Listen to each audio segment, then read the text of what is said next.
Le club n'est pas à vendre. Mais aujourd'hui, vous avez un appartement, vous avez une maison.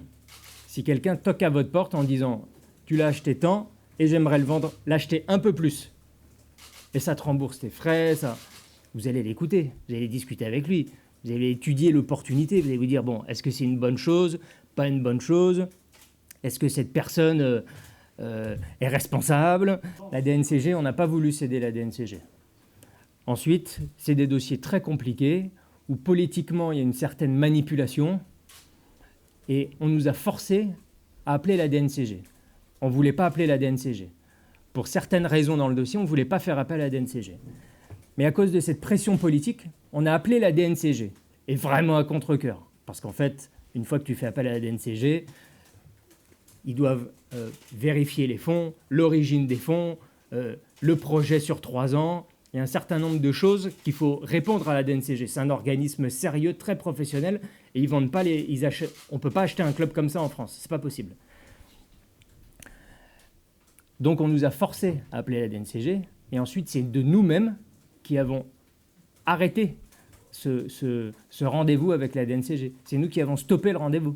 Ben non, c'est à contre-cœur parce qu'on aime le club. On aime le club. Vous avez pu le voir à travers nos investissements depuis 12 ans. On aime le club. On donne tout pour ce club. Voilà, on est propriétaire, c'est le patrimoine nantais, français.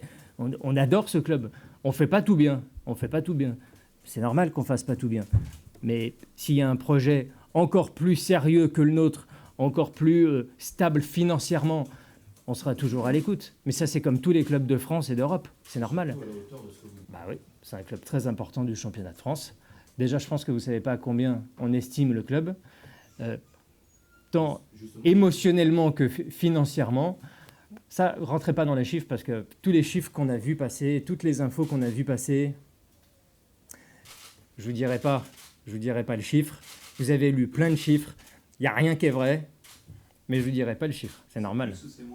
Il y a bien quelqu'un à qui ça sert de sortir l'article dans la presse. Parce qu'une fois que ça sort, ensuite, c'est une cacophonie médiatique, logique, parce qu'il y a quelqu'un qui s'intéresse à acheter un club et que c'est un vrai événement en France, mais l'info ne doit jamais sortir.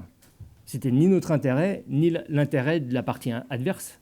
Oui, on a été relancé, mais le débat est clos. C'était dans la même journée. Et ensuite, on a tout stoppé parce que le lendemain, c'est la reprise et qu'à un moment donné, il faut être professionnel. C'est pas sérieux, ça. La reprise, c'est pas à Lille dans 6 semaines, c'était hier. Hein. C'est parti, c'est le début de la saison. Là. Du problème, là. Non, ça prend des semaines, ça prend des mois. C'est stratégique, c'est financier. C'est pas si simple, C'est des gros dossiers. Ça, c'est un processus normal de vente d'un club. C'est normal. Ça prend du temps. C'est des grosses structures. Mais oui, c'est normal. Ah, j'ai parlé du coach. Ouais. Ah si, j'ai parlé du coach. Ouais, mais vous n'avez pas cité son nom. Ce sera Voilà. sur le coach, là, Vaidali Lodzic ou pas ? J'ai lu plein de choses. Peut-être qu'il y a eu, je vous dis, l'année dernière, c'était incroyable pour tout le monde. D'accord ? Ensuite, c'est normal que dans une période inédite, on ne prend jamais soit les bonnes décisions, soit on n'a pas les bons mots, soit... En fait, il n'y a pas de situation... Chacun veut gérer ses événements différemment. Bon, l'année dernière, c'est terminé. Maintenant, on est sur une nouvelle saison avec un coach qu'on était bien content qu'il vienne au mois de septembre pour nous sortir de la galère avec les joueurs. Nous sommes tous sortis ensemble de la galère. Il fait du bon travail. J'ai lu ce matin qu'il avait dit mais c'est de l'humour, Et beaucoup de fois, c'est de l'humour que vous récupérez parce que bah oui, ça fait parler. Mais c'est de l'humour. Il travaille très bien. On a eu des bons résultats.